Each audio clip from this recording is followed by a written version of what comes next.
এমন একটা কালী মন্দির নিয়ে কথা বলবো যার ভয়ঙ্কর রূপ দেখে আপনাদের হৃৎপিণ্ড কেঁপে উঠবে।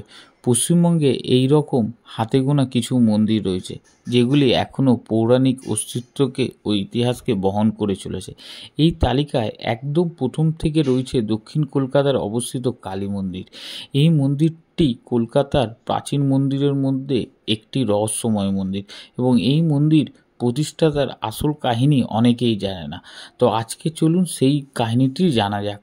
পৌরাণিক কাহিনী অনুযায়ী মাতা সতীর দেহত্যাগের পর ডান পায়ের একটি আঙ্গুল এখানে পড়েছিল। ভিডিওটি শুরু করার আগে শুধু একবারই বলবো, যারা যারা এখনও সনাতন চ্যানেলটিকে সাবস্ক্রাইব করনি তারা তাড়াতাড়ি করে ফেলো। তো চলুন ভিডিওটি শুরু করা যাক। প্রচলিত আছে যে কালীঘাটের মন্দিরে মা কালী খুব জাগ্রত। এখানে দর্শনার্থীরা কখনো খালি হাতে ফেরত যায় না। এই কালীঘাট মন্দিরে 51 সতীপীঠের মধ্যে অন্যতম তীর্থস্থান। অনেকে পৌরাণিক কাহিনীর মধ্যে উল্লেখযোগ্য কাহিনী আপনাদের জানাবো। কি সেই কাহিনী, চলুন সেটিই এবার জানবো। আত্মারাম নামক একজন মা কালীর সাধক ছিলেন এবং তিনি মা কালীর সাধনা করছিলেন। তখন তিনি একটি কণ্ঠস্বর শুনতে পান।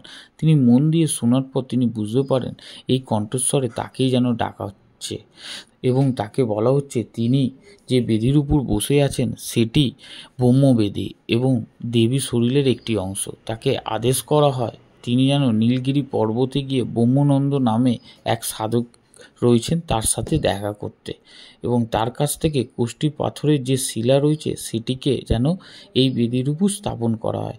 তারপর আত্মারাম সেই কথা হিসাবে ব্রহ্মচারী ব্রহ্মানন্দের সাথে দেখা করেন। এরপর তিনি 12 হাত লম্বা এবং 2 হাত চওড়া একটি কোষ্ঠী পাথর শিলা নিয়ে ঘাটে আসার ব্যবস্থা করেন। যদিও এই কাজটি করা খুবই কঠিন ছিলেন, কিন্তু তার উপর মা কালীর আশীর্বাদ থাকায় এই অসম্ভব কাজটি তিনি সম্ভব করেছেন। কমেন্টে একবার জয় মা কালী লিখতে ভুলবেন না। শোনা যায় এই শিলা থেকে মাতৃরূপে প্রদান করতে স্বয়ং এসেছিল বিশ্বকর্মা। অবশেষে এই শিলা থেকে একটি দেবীর মূর্তি তৈরি করা হয়, কিন্তু আশ্চর্যের ব্যাপার যে মূর্তিটি তৈরি হওয়ার পরও দেবীর চরণ নিখোঁজ ছিল। তখন আত্মারাম ও ব্রহ্মানন্দ ঠিক তার পাশে নদীর ধারে একটি আলো দেখতে পান। সেখান থেকে তারা স্নান যাত্রার সময় মায়ের চরণটি খুঁজে পান। তারপর থেকে প্রত্যেক বছর স্নান যাত্রা প্রথা মেনে কালীঘাটে করা হয় এবং সবচেয়ে বেশি আশ্চর্য ব্যাপার, এই সমস্ত কালী মন্দিরের যতই মা কালী আপনারা দেখেছেন এই মা কালীর মূর্তিটি সম্পূর্ণ আলাদা এবং এই মন্দিরের বিগ্রহের ঠিক যে জীবটি আছে সেটিও সোনা দিয়ে তৈরি। কেমন লাগলো আপনাদের এই ভিডিওটা একটু কমেন্ট করে জানাবেন আর চ্যানেলটিকে সাবস্ক্রাইব করতে ভুলবেন না এই রকম রহস্যময় মন্দিরের এটা পেতার জন্য।